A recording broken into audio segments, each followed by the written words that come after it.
I'm thrilled to be talking with Sarah White today. She's in Aguila, Dakota, and the founder and executive director of the South Dakota Education Equity Coalition. She's worked in many roles, but particularly the role in the Title VI Indian education programs at the Rapid City area schools in South Dakota and at Omaha Public Schools in Omaha. So she has this background coming into this role at the SCEEC. Her education background has a bachelor's from the University of Nebraska Lincoln, a master's of education from Creighton University, PK-12 administrator endorsement from the University of South Dakota. All of this is to say that she's very passionate about advocating for Indigenous education. And it's really important to elevate the urgent narrative that Indigenous education should be done through the lens of community. She's all about cohesive and collaborative efforts. And all of this is not second, but in parallel, and maybe more important because Sarah is a mom to 4 sons. So thank you so much, Sarah, for being here. I'm excited to learn more about you. Thanks so much, Annalisa. I'm so excited to be here as well. Sarah, let's talk about you and the work you do, but particularly, how did your young self, your identity, help drive this? Did you know you would be working in Indigenous education, that you'd want to be at the helm of an organization like yours? Oh my goodness, that's a great question. Actually, no. I embarked on my post-secondary journey with aspirations in the field of dental hygiene, and that's exactly why I chose to attend school in Nebraska. And then when I got to UNL, I was in spaces where I was actually faced with the reality that off the reservation, because my primary experience was on the Pine Ridge Indian Reservation where I'm from, and then my post-secondary experience was in Lincoln, Nebraska, found myself advocating and challenging the stereotypes and expressions that were held in those spaces, and then realized that my calling for advocacy became more apparent the deeper I got into my humanities courses. And so there was, like, I always operate in the spirit of when creator opens the door, I'm going to walk through it. And so those doors were wide open, and I kept thinking, okay, so Sarah has a plan, but creator has a much bigger plan for me. And so here I am. Fast forward, there were a couple of mentors and advocates along the way, but I'm here in that spirit of true advocacy and elevating otherwise absent narratives. That's my passion. Sarah, the story that you just shared, where you had a dream of being a dental hygienist and then learned that in your heart you wanted to be an advocate for your people, education. Can I just draw a bigger lens on that? Because it's such an inspiring path. And yet there are real statistics from, especially when we talk about Pine Ridge, where that's not, from my understanding, the norm. And so can you share, how did you do that? How did you, Sarah White, with your family, with whatever influence you had? You mentioned mentors and people who had supported, but can you just share that? Because often we don't have a light on, like, wow, can we have more Sarah Whites in the world? That's so beautiful. Well, actually, I feel very fortunate in my life to have been brought up steeped deep in spiritual grounding. And so I learned spirituality from my parents, and most notably my grandparents. My paternal grandmother was such a devout woman, as well as my maternal grandfather. And so learning from them that creator comes first, that God comes first, my relationship with the higher power is at the center of everything I do. And so following that, I'm also very fortunate in the fact that I've had a really solid support system, and education was a strong value held by a lot of my family. And so through with that in mind, I'm what I call an expert hoop jumper. Education was not the most challenging arena for me. In fact, it was the interpersonal relationships that I encountered after high school off the reservation that I realized quickly was a greater challenge for me to navigate. And so as I was sitting in those spaces, trying to humanize the experience without exploiting our experiences back home, that's where I found power in reclamation and aspects of myself that I knew I needed to heal. And so I think that's where really the power came. And then as I became a mother, my sons aren't similar. I mean, all of four of my sons aren't learners in the same way that I am. In fact, the education system has been really challenging to navigate for a couple of them. And I had an opportunity to then put my advocacy hat on as a mother. And so learning, knowing with the background of education that I have, my rights as a parent within the system, knowing the rights that my children were entitled to in the system, gave me the skill set needed to go into those spaces, because otherwise I feel like parental voices often become the most disenfranchised. And so I think when I think about myself being an advocate, I often have to acknowledge the fact that being able to navigate the education system is a privilege that is not shared by everyone. And so my expert hoop jumping skills afforded me opportunities, but then they also made me see how that skill set is not shared by everyone. And it wasn't until I was a mother I was humbled with that realization, and that it became more clear to me, like, no, when an entire demographic is behind in an achievement gap to the degree that we see it, it's not the demographics responsibility to pull on their boots. It's the responsibility of the system to cater to the needs of those people and the groups of people that the system is failing. And that's where my passion comes in.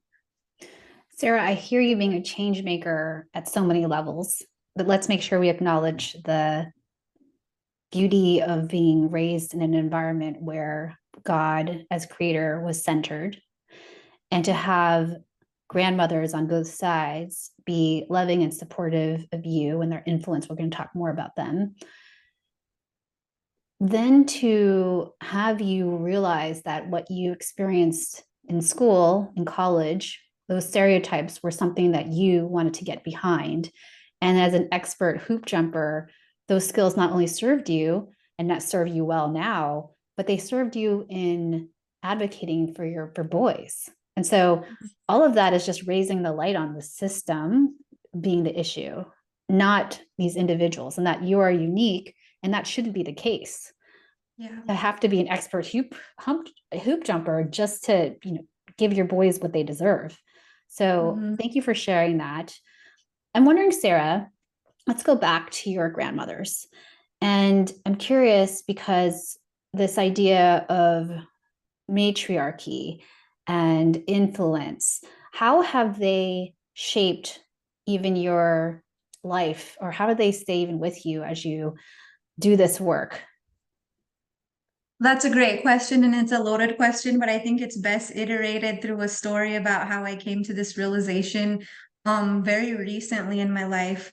Although I knew that my grandma's had a profound impact on my life, my paternal grandma, especially because I had an opportunity to share my life's path with her until I was in the eighth grade, and then even my great grandmother. I had an opportunity to share life with her until I was in upper elementary school. However, my maternal grandma, I only know her posthumously, but through various stories and interactions, I feel that her spirit is within me as well. But one really critical moment in my life was I actually, when I moved home, I moved back to South Dakota in 2017 with really high aspirations of serving in this local school district here and being able to impact my community here locally. And in the first 3 months of my job, I was invited to attend this really great professional development opportunity that was held in Los Angeles, California. And the goal of the opportunity was to convene cross-sector leadership and cross-cultural leadership at the Museum of Tolerance. So it's a Holocaust museum. And when I received the invitation, it was under the premise that we were going to convene to discuss race relations in our city. And initially I was taken aback by the invitation, because I'm like, well, how ironic is this? We're going to discuss race relations and racial tension at a destination in California when the heart of indigenous genocide happened right here in our backyard, like right on the reservation where I grew up.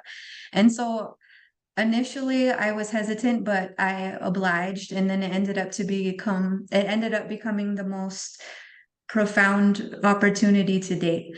So through that experience, we had the opportunity, the group of us, to navigate through the museum, and we learned about the Holocaust from the early days of propaganda all the way through the concentration camps, and then finally Liberation Day. So we went all through that, and as you can imagine, that was a really challenging experience to undergo and to behold with this group of individuals. But then we got out, we went through the last piece, and really the Liberation Day struck me. So as I was sitting there listening to these survivor stories that were being recounted through audio and video recordings, one particular one spoke to me, and it was this woman, and she said, I was 26 years old at the time of liberation, and at the time I had a daughter who was 6 years old. And so when they announced over the speaker that we were liberated, I ran in search of her. And when I found her, she was sitting against this barbed wire fence, crying this horrible cry that I could still remember to this day.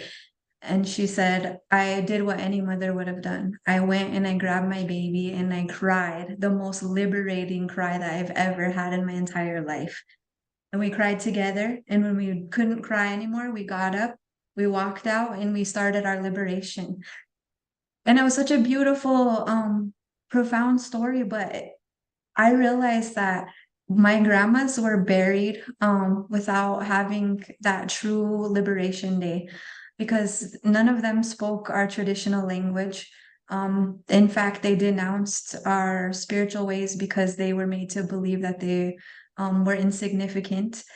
They practice a lot of cultural aspects through their matriarchal skills and their love, but there were a lot of pieces of them that made them Lakota that were buried with them, frankly. And so it was that moment that I'm like, oh my goodness, like my purpose is not only to restore what has been lost within myself, but to really provide an opportunity for others to have the safe space to do that, especially through the lens of education. And that has changed my perspective. That has been a catalyst to the trajectory of leadership and where I am today, because in fact, that inspired a fellowship application that I wrote, grounded and steeped in that healing, that eventually led me to do education reform work out of the system with a local nonprofit organization, and then finally led to the development and founding of the Ed Equity Coalition, where I am today.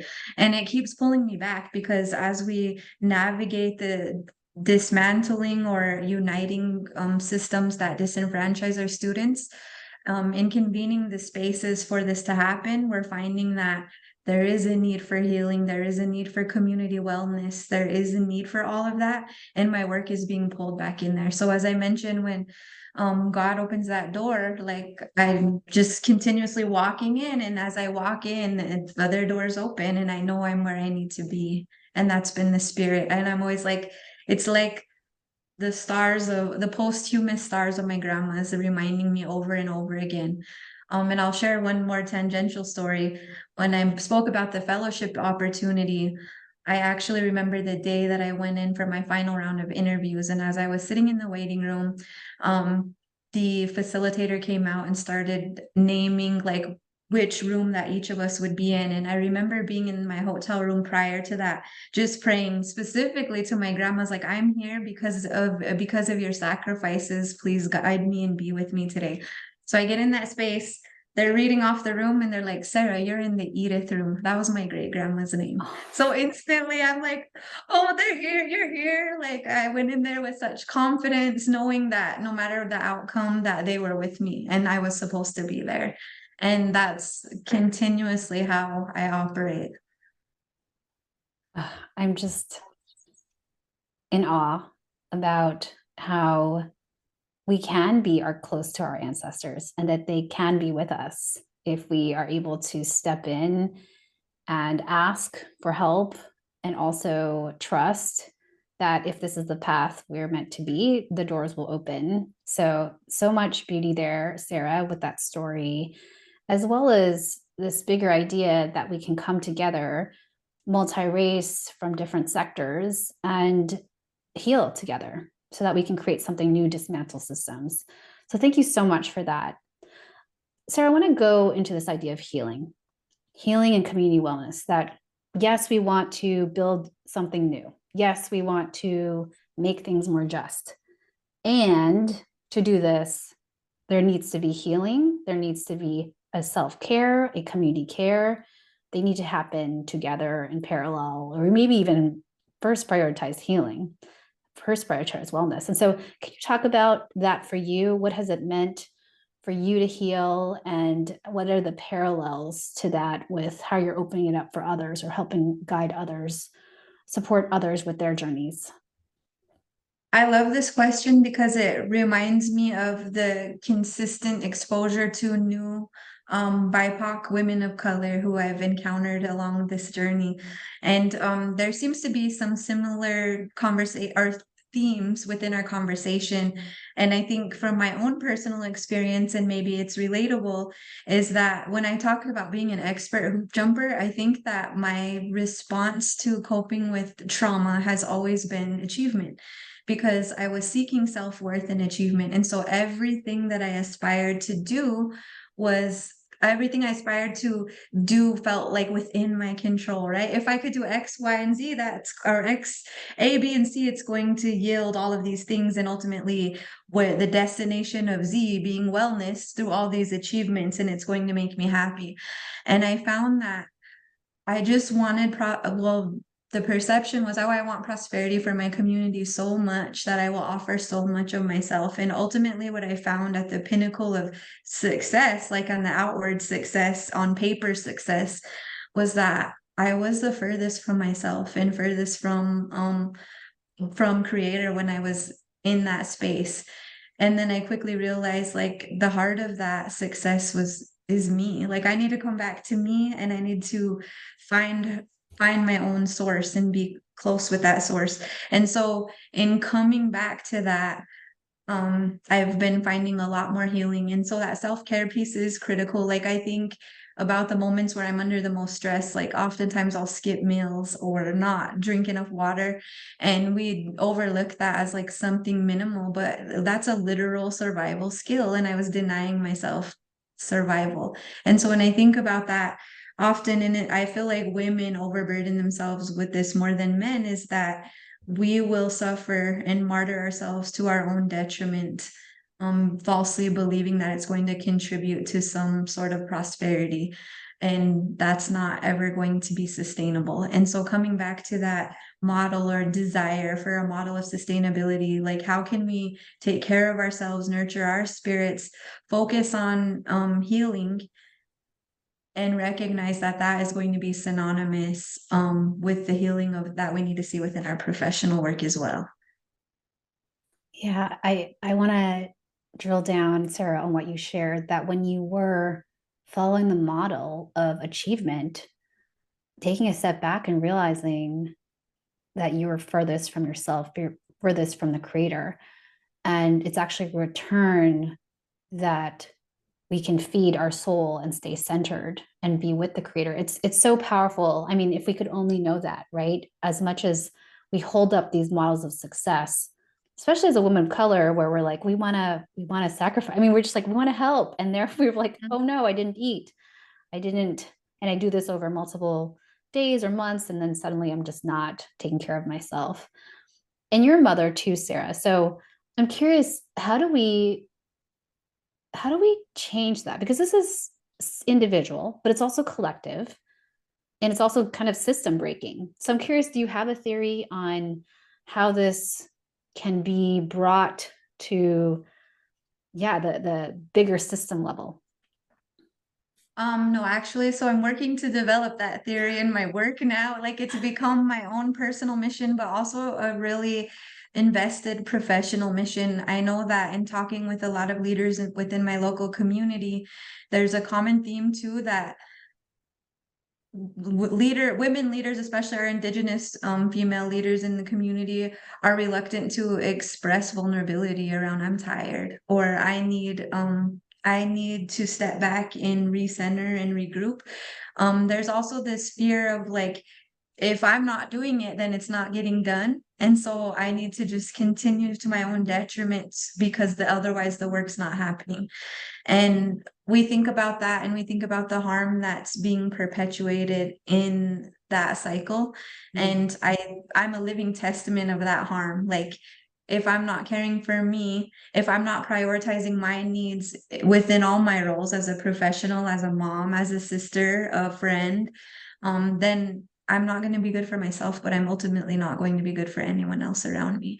And so I think one thing that I feel like trauma has taught us is that we're selfish if we focus internally, or we're selfish if we focus on self.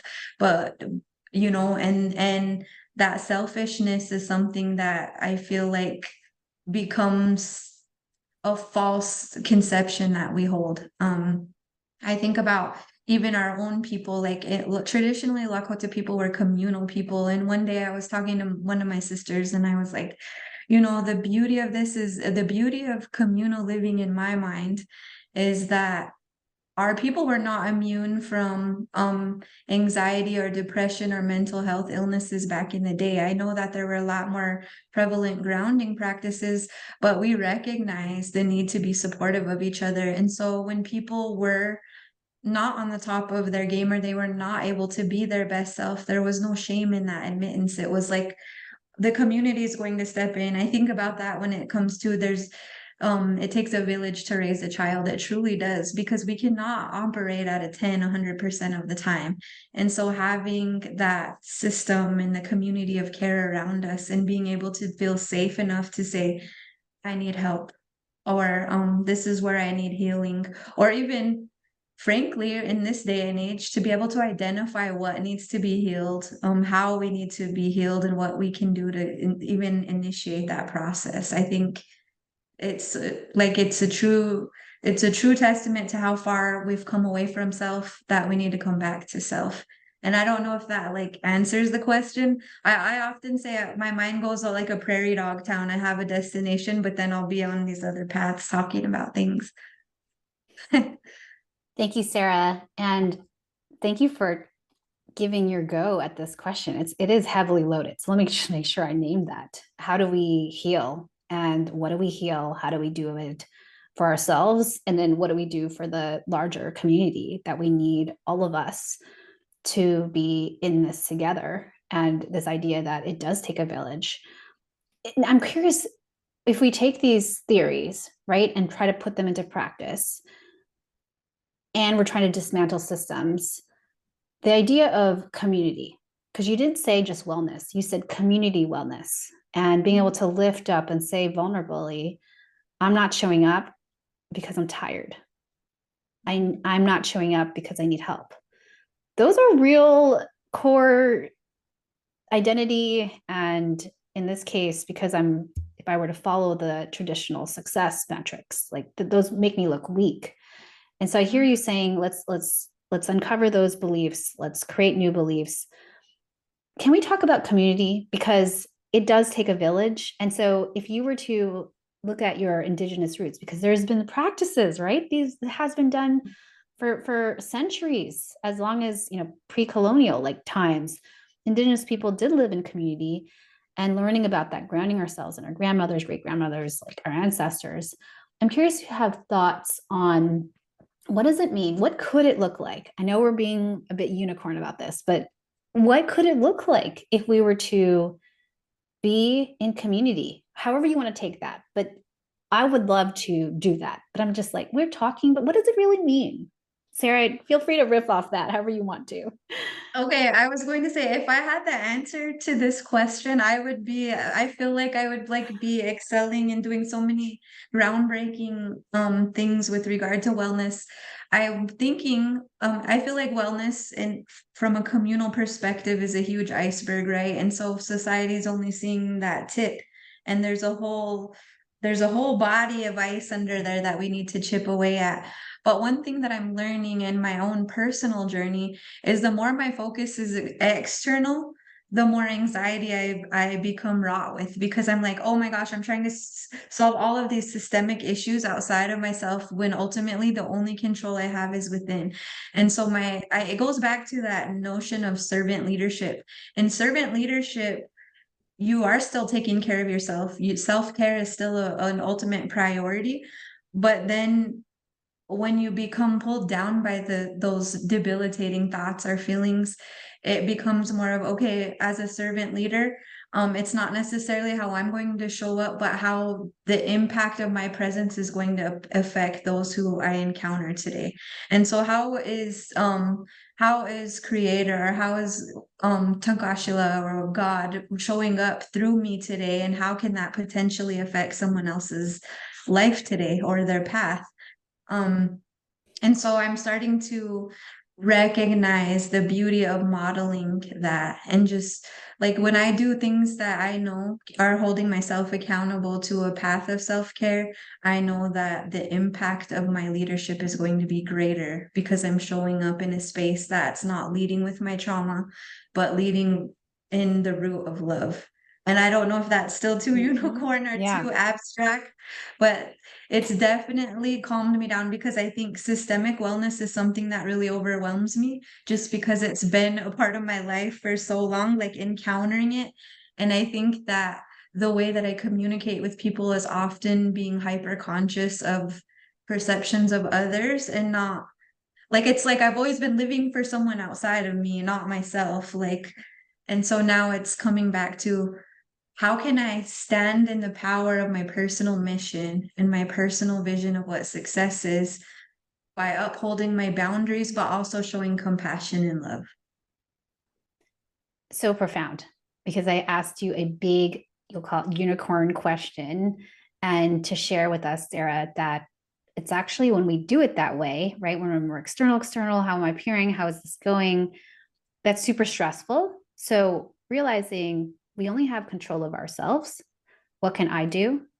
How is my energy affecting others? How can I allow the creator to pass through, like share, like, can I be a vehicle and allow that to guide me instead of now I'm responsible for the entire, universe. I'm like, whoa. So I love that. And I want to go to this concept, Sarah, you mentioned of love. Because I don't know about you, but when we used to say, I mean, I don't even know if we talked about love. Like, is that something we talked about in a professional setting? For me personally, it was not. As much as we were helping to guide children, love was, I don't even know if we talked, we were like academics, making sure people were confident, had grit. And I'm not sure love played a role. And so the fact that you ended with this idea of love and using that as a way of bringing people together in community, could we, when you think about love, self-love, love for others, and you also said it's about not leading with trauma, right? But instead from love. Can you, like, what does that mean? I'm like, I love that. Sign me up. What does that mean when you say that? And if you have any tangible examples, I would just love to hear about that. Oh my gosh, when I talk about creator opening a door, so these conversations have been at the forefront of my sisters and I's phone calls lately. So we've actually, one of my younger sisters actually brought up the fact that love is something that we're really not formally taught. Even in our households, like, you can have people personify love, and that's based, it's relative to experience, right? But we don't all share the same definition of love. We don't have the same experiences of love. And frankly, when I think about leading with trauma and the journey to self-love, because that's really ultimately what my journey is showing me, like, I need to cultivate that first and foremost. And then, if a person could cultivate self-love to that extent, in being able to stand in their personal mission, be able to enforce boundaries that protect that personal mission and ultimately your sense of self and worth and worthiness, I think that would transform the way that we're interacting. And so, I would love to say that all of my perceptions on love are cultivated through my own experiences, and a lot of them have been. I've been hearing a lot more from podcasts such as Jay Shetty, and his variety of talks that have enlightened me so much. And I'm thinking that when we think about, especially BIPOC communities, I'm going to talk specifically about women and the women that I've encountered, and we've had vulnerable discussions about love. There seems to be this trend of the same personal experience I had, that because our upbringing made us feel that our worth was contingent upon people, situations, and achievements outside of us, that's what we were actively pursuing. So things that were supposed to validate our love, a value that were our worth externally, but really many of them who have come back to self realize that it's always been within. We are born worthy, we're born sovereign, we're born with love, and being able to stand in that power and recognizing that is a really beautiful thing. And so I think then that makes us more confidently able to choose things and people, situations that are the best for ourselves and keep us whole. And I don't know, like, I'm still trying to wrestle with that question. So I love that you asked me that, and it's going to actually send me on a deep reflection journey this afternoon, I feel, but it's something ongoing. And I know that that's where my path is currently. So to be continued, I may have an answer for you with some time and experience, but that's all I mean, that's what I have today. Sarah, we both work in education and we help shape young people. And schools are not all the things, obviously. There's parents, there's environment, there's entire experiences that we are not privy to. At the same time, schools are a way in which we can support young people with their beliefs about the world, beliefs about themselves.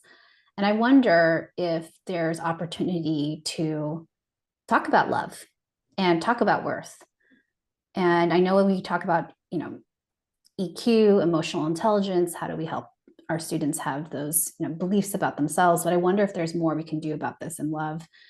And at the same time, we need to do the work ourselves.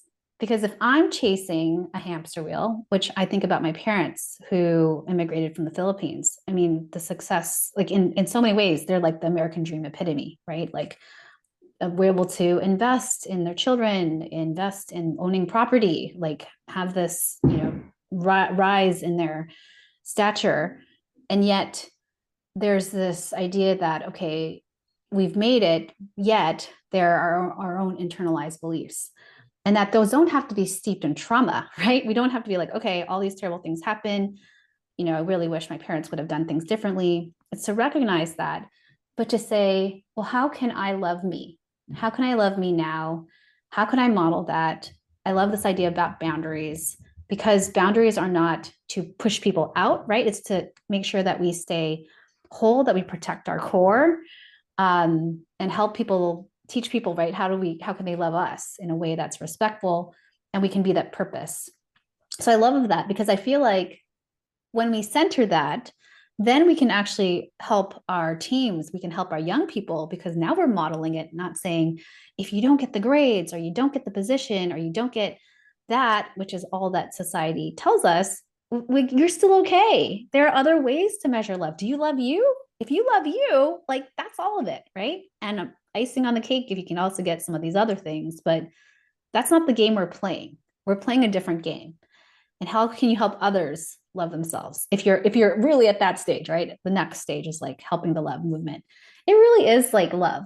I mean, it's such a, like, I know you work in curriculum, breaking stereotypes. I'm like, maybe it's love, because that unites everyone, that we all go through hard things, including that Holocaust experience, but it is about love. So I'm curious, like, riff off that, Sarah, if there's anything that's coming up for you that maybe it could be. Well, I was just thinking back on the impact that this education system has on instilling these beliefs. And I think it goes back to the intention to standardize or homogenize education to make it a one size fits all shoe for everyone. When in fact, like through my own experience, through the experience of my sons, we can tell you that that's not the case. And so I think being grounded in love, students don't start to create self-fulfilling prophecies that I'm not measuring up to this metric system, therefore I don't have worth because I don't excel here. Mm. um and they're not given more opportunities. So I'm thinking it's a hybrid of things, but I would say yes, like it does go back to love, because you think about I feel like, at least in my community, we spend a lot of time dwelling on what's wrong. Like, why do we have this tension? Why is this division here? Who's doing what wrong? Like, how can we right it? But we're not thinking about what's right. What values do we all contribute to this space that make us uniquely beautiful? What values is each community bringing that is embodying love or personifying love to the greatest degree that we see it?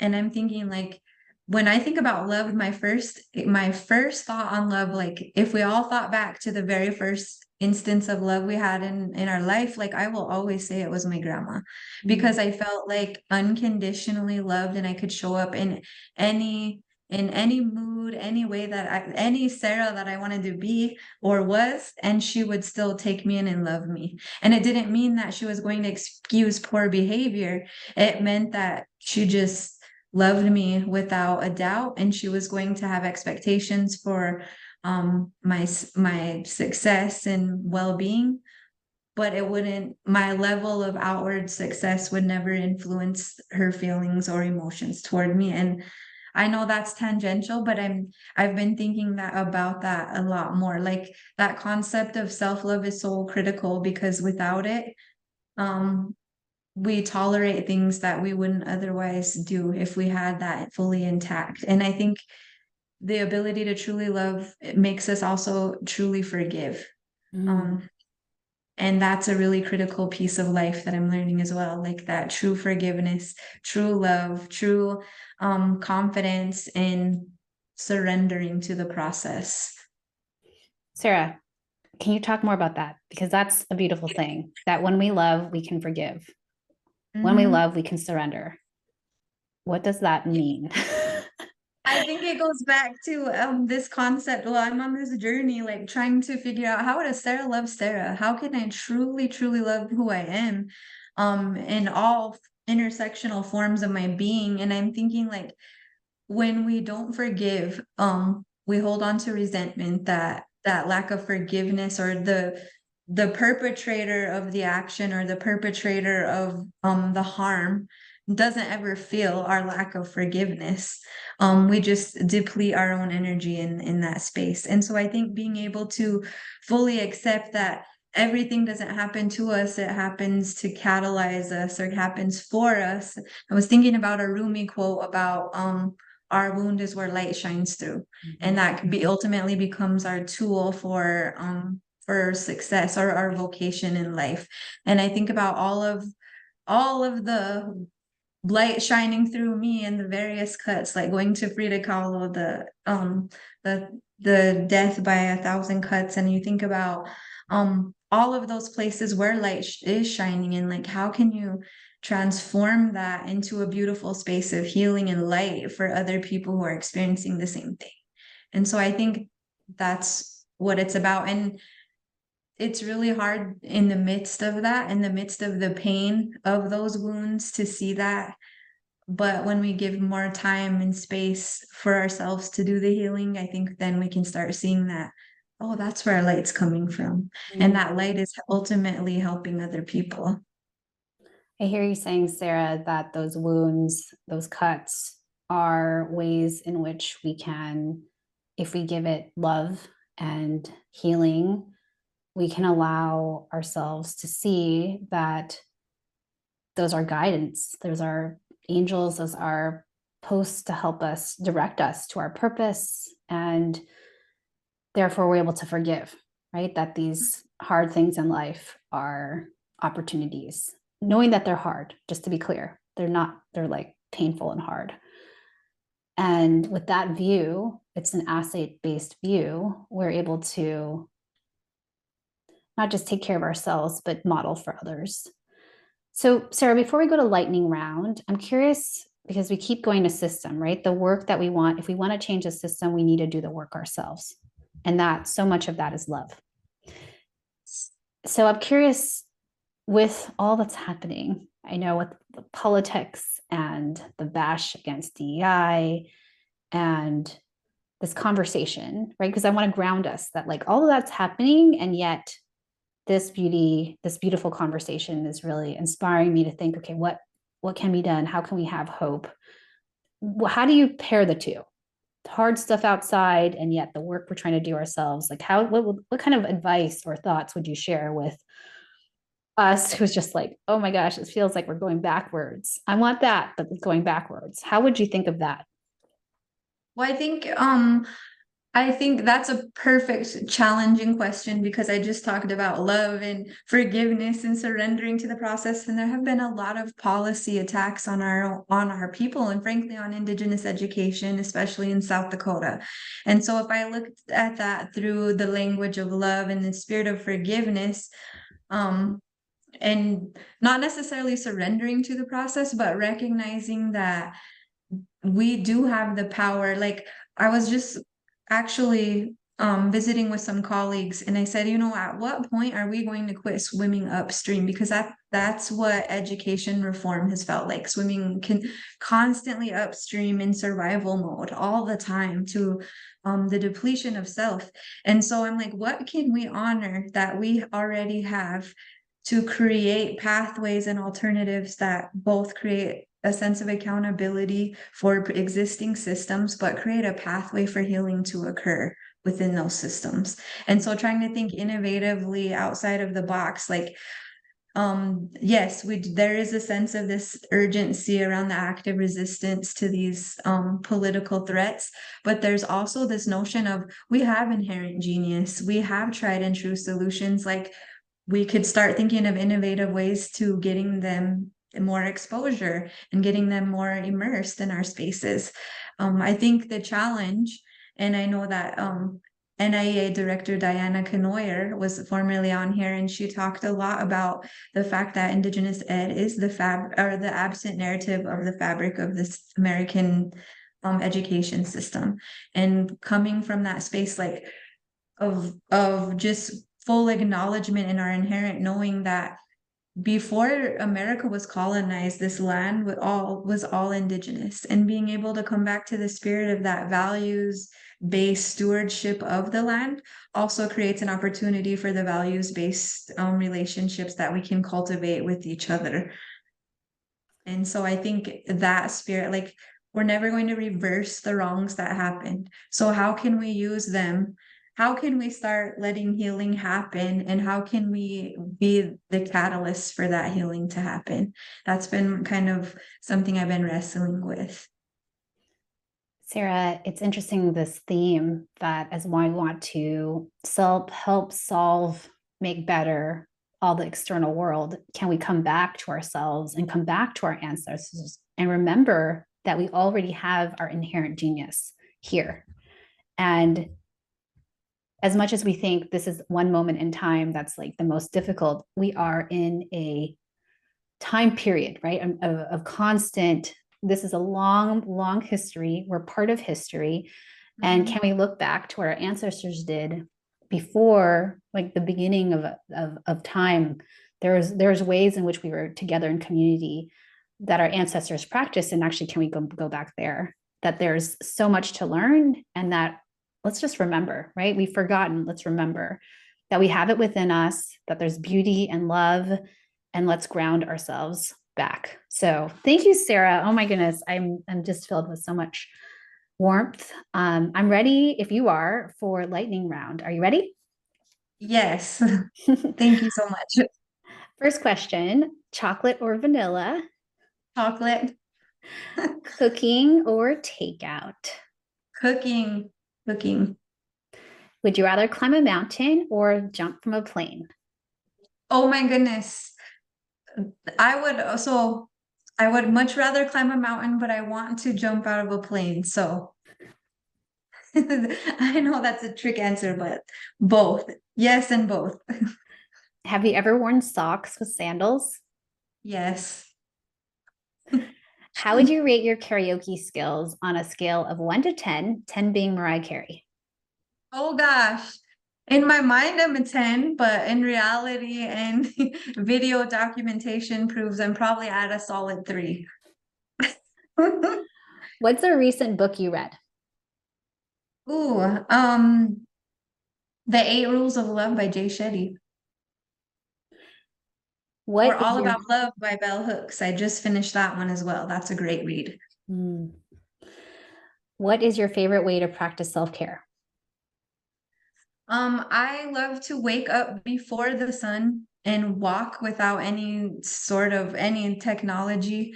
So I like to watch the sunrise, and the best days are when the stars are still out and then you just watch it peacefully rise because the world is still asleep. Hmm. What's a good professional development you've done? Looked into the mirror, and I mean that in a like it's that Taylor Swift song, I'd rather stare directly at the sun but never in the mirror. It's like that's true. Like it's all about this healing journey, like really looking at the things that I need to work on intrinsically. So I think self-care, like true self-love and doing that work, internal work is important. So good. What is your definition of a boss mama? Ooh, I think one that embodies a a mother that embodies the prioritization of her own personal mission. A, she has a personal mission, vision for her success in life. Two, she prioritizes self. And then three, she strives to be the best in the spaces of all aspects of her life. And is also forgiving when she's not operating at the rate at which she would like to. What advice would you give your younger self? You are worthy. I would be like, oh, my girl, you're worthy. You don't have to prove anything to anyone. And where can we find you? Like LinkedIn, anywhere else? You could find me on LinkedIn. You could also find the coalition on Facebook, and LinkedIn and Facebook is probably the coalition's page on Facebook. But myself personally is on LinkedIn. And last question, do you have a final ask, recommendation, or any parting thoughts for us? I would say that, yes, to everyone out there, you are worthy, you are loved, and you are worth the effort that you have the potential to invest in yourself. So beautiful. Thank you so much, Sarah. Thank you.